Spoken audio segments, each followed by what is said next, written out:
പ്രിയപ്പെട്ട സുഹൃത്തുക്കളെ, കേരള ഗവൺമെൻറ് സ്ഥാപനമായ കേരള ഓട്ടോമൊബൈൽ ലിമിറ്റഡും ബോംബെ ആസ്ഥാനമായി പ്രവർത്തിക്കുന്ന ലോഡ്സ് മോട്ടോഴ്സ് എന്ന സ്ഥാപനവും സംയുക്തമായി നിർമ്മിക്കുന്ന ഇലക്ട്രിക് സ്കൂട്ടർ കനകക്കുന്ന് കൊട്ടാരത്തിൽ നടക്കുന്ന KSRTCയുടെ എക്സിബിഷനുമായി ബന്ധപ്പെട്ട് അവിടെ പ്രദർശിപ്പിച്ചിട്ടുണ്ട്. അവിടെ 2 മോഡലുകളാണ് പ്രദർശിപ്പിച്ചിട്ടുള്ളത്.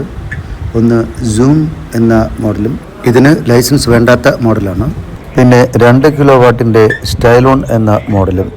അതിൻ്റെ വിശേഷങ്ങളിലേക്ക് പോകാം.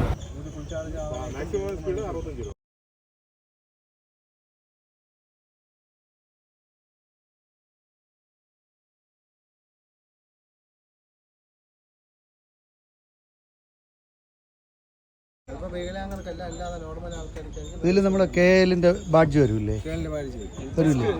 ഇപ്പം നമ്മൾ ലോഞ്ച് ചെയ്ത ഡിസ്പ്ലേക്ക് ഉണ്ട്. ഇത് എത്ര റേഞ്ച് എന്ന് പറഞ്ഞത്? ഇത് വന്നിട്ട് 120 കിലോമീറ്റർ. നമുക്ക് മൊബൈൽ കണക്ടിവിറ്റി ഉണ്ടോ? മൊബൈൽ കണക്ടിവിറ്റി ഇതിൽ വരുന്നുണ്ട്, അടുത്ത മോഡലിൽ വരുന്നുണ്ട്. അതിന് ടച്ച് ഡിസ്പ്ലേ കാര്യങ്ങളെല്ലാം. കപ്പാസിറ്റി വന്നിട്ട് ഇത് എത്ര ലിറ്റർ എന്ന് പറഞ്ഞാൽ? 200 ലിറ്ററിനകത്ത് അകത്തും. 20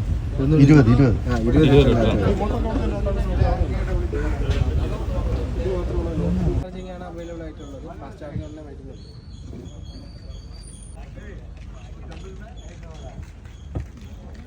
ഇത് സ്റ്റൈലുണ്ടല്ലേ?